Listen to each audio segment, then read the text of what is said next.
Hello student, good morning to all of you. तो आज हम लोग क्लास 12 का मैथ्स का प्रैक्टिस सेट 2 देखेंगे। इसमें मैंने 10 क्वेश्चन कवर कर रखा है, ठीक है। तो चलिए स्टार्ट करते हैं आज का क्लास। जैसे देखो बच्चों, फर्स्ट क्वेश्चन पूछ रहा है कि find the rate of change of area of circle with respect to its radius when r बराबर 3 सेंटीमीटर एंड r बराबर 4 सेंटीमीटर। बच्चों हमसे rate of change of area पूछ रहा है, तो हमें पता है कि सर्किल का एरिया जो होता है a बराबर पाई r स्क्वायर होता है। जब आप इसका डिफ्रेंसिएशन करोगे तो D A by D R जो होगा 2 पाई r होगा।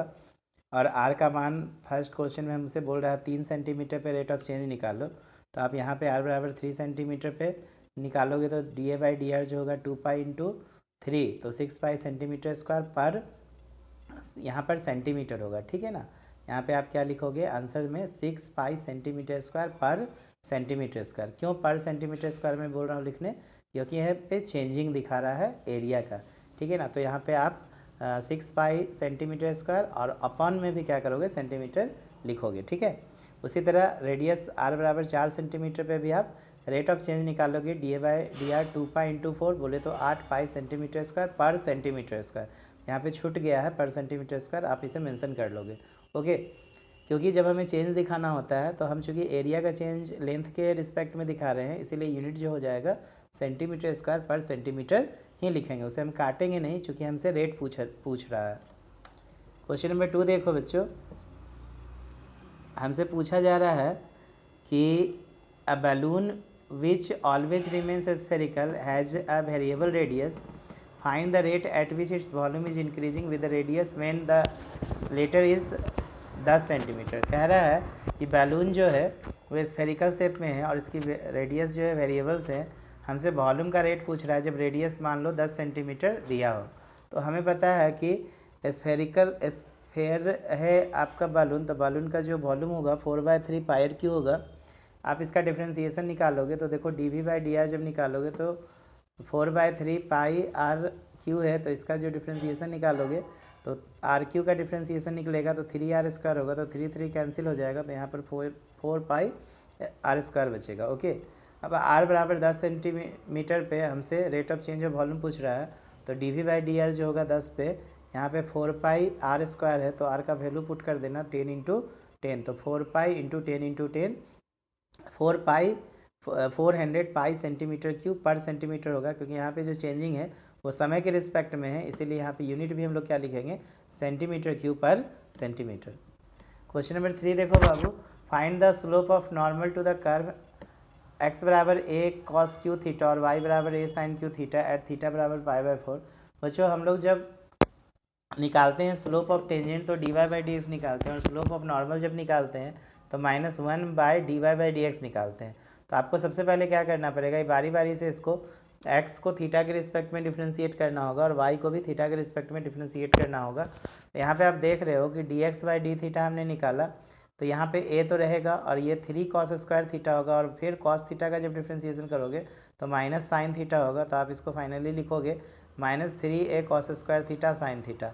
इसी प्रकार जब हम y का डिफ्रेंशिएशन करेंगे थीटा के रिस्पेक्ट में तो D Y by D theta जो होगा, a तो कांस्टेंट है तो यहाँ पे a साइन क्यू थीटा बटा a साइन क्यू थीटा का डिफ्रेंशिएशन निकालोगे तो d sine cube theta upon d sine theta into d sine theta by D theta. इसका मतलब साइन क्यू थीटा का डिफ्रेंशिएशन जो होगा 3 साइन स्क्वायर थीटा होगा और साइन थीटा का फिर कॉस थीटा, तो आप इसे लिखोगे 3a sine square theta cos theta. अब आप यहाँ पे D Y by D theta में dx/d थीटा से डिवाइड करोगे तो dy बाई डी एक्स निकलेगा।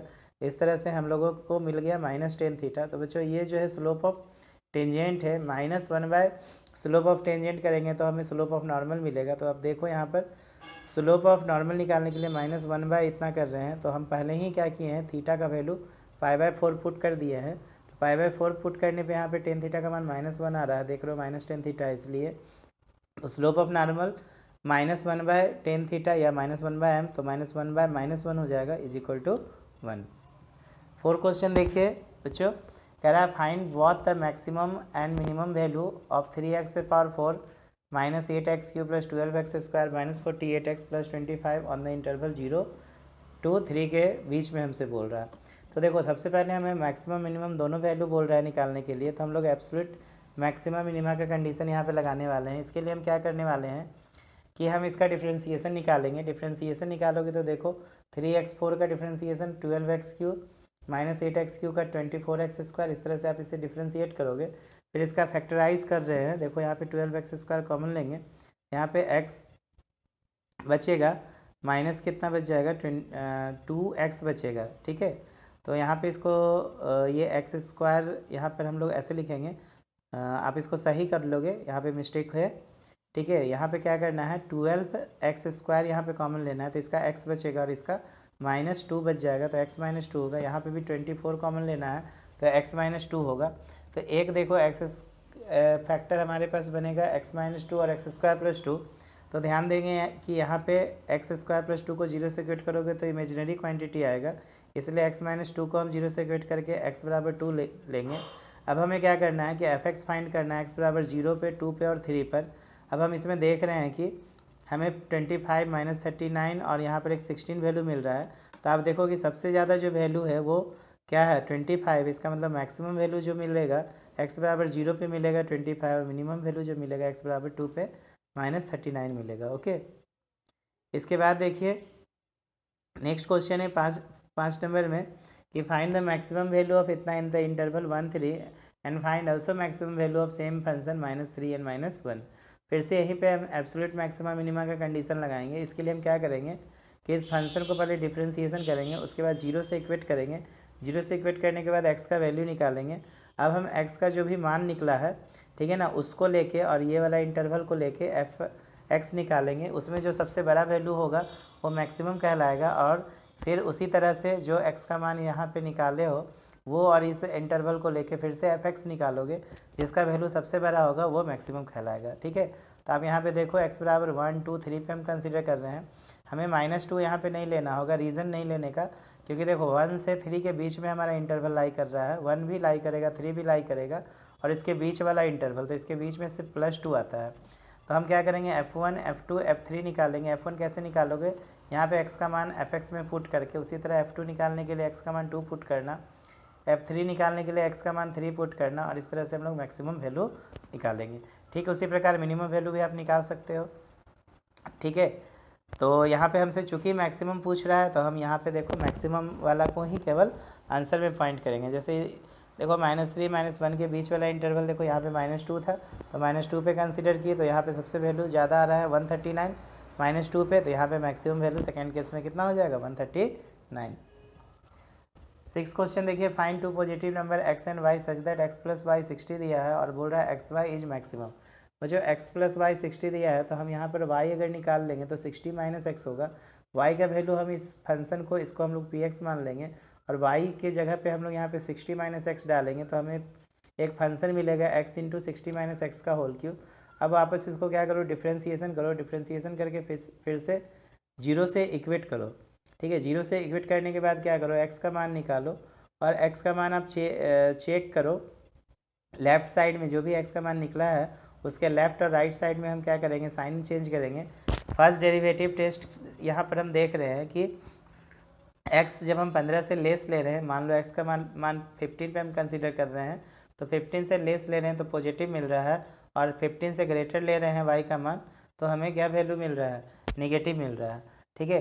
तो ये जो वैल्यू आपका हुआ ये क्या दिखा रहा है, मैक्सिमा का कंडीशन को दिखा रहा है। तो हम कह सकते हैं कि x = 15 पे हमें मैक्सिमम वैल्यू मिलेगा, ओके। और वो जो नंबर हो जाएगा वो 15, एक नंबर 15 होगा, तो दूसरा नंबर देखो 60 - x यहाँ पे मैंने निकाला है, तो 60 - 15 जो होगा 45 हो जाएगा, ओके।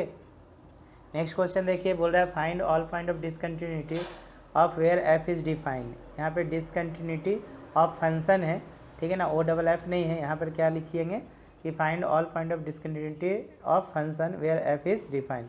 देखो फंक्शन इस तरह से डिफाइन है, 2x + 3 कब होगा जब x का मान 2 से छोटा या 2 के बराबर होगा, और 2x - 3 कब होगा जब x का मान 2 से बड़ा होगा। तो इसके लिए बच्चों क्या करना है, हमें LHL और RHL चेक करना है एट x = 2 पे।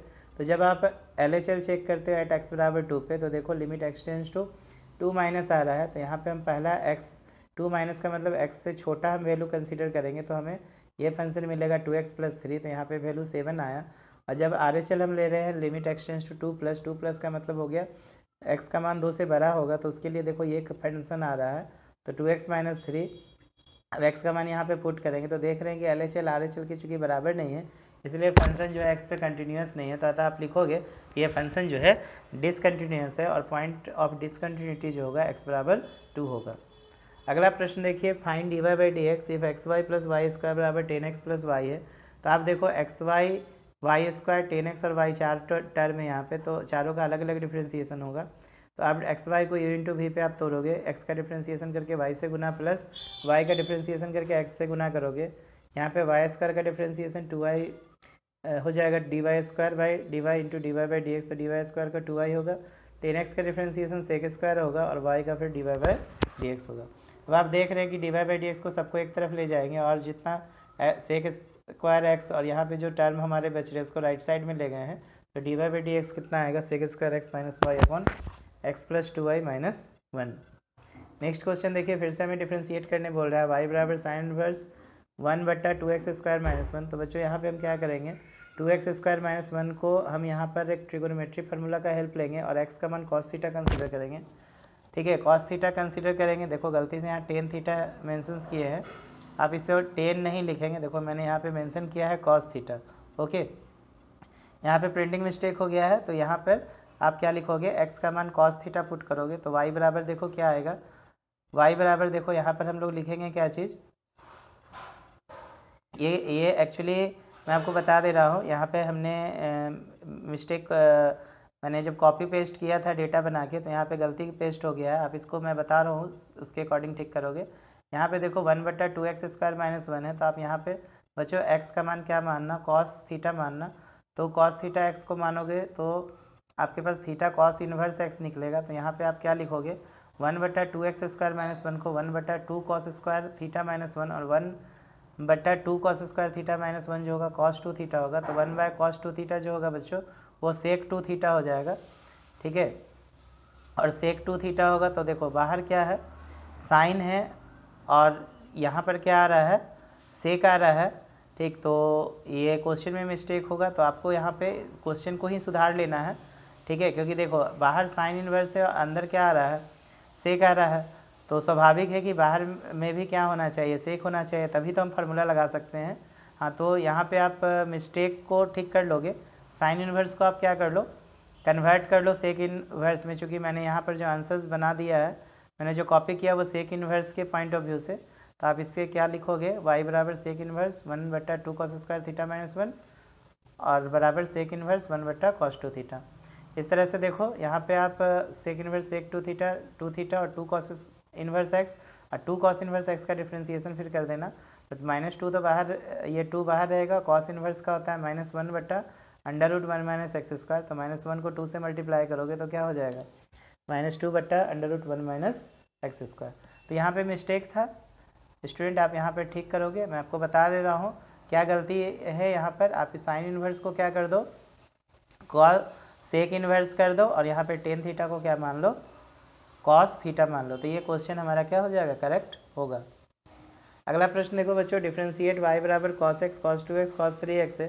तो देखो इसको हम लोग u भी w पे भी डिफ्रेंशिएशन कर सकते हैं, लेकिन इससे ज़्यादा आसान होगा, हम यहाँ पे दोनों तरफ लॉग लगा देंगे। तो log y बराबर log cos x cos 2x cos 3x है, और हमें पता है कि log a into B into C जो होता है log a plus log b plus log c होता है। तो आप इसे लिख सकते हो log cos x plus log cos 2x plus log cos 3x, और फिर दोनों तरफ आप क्या करो, डिफ्रेंशिएट कर दो। डिफ्रेंशिएट करने के बाद आपको यहाँ पर मिलेगा log y का डिफ्रेंशिएशन 1/y और फिर y का dy/dx। इस तरह log cos x का 1/cos x होगा और फिर cos x का क्या हो जाएगा, माइनस sin x होगा। इसी तरह आप पूरा डिफ्रेंशिएशन करोगे, यहाँ पे आपको मिलेगा क्या चीज़, -sin x by cos x, यहाँ पे -2 sin x by cos 2x और यहाँ पे -3 sin x by cos 3x। सब में माइनस बाहर कर लेंगे तो ये sin by cos 10x plus 2 tan 2x plus 3 tan 3x होगा।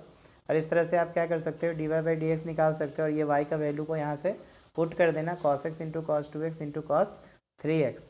तो आई होप आपको ये 10 क्वेश्चन समझ में आए होंगे। ठीक है, तो आप इसे प्रैक्टिस कर सकते हैं। Okay, thank you.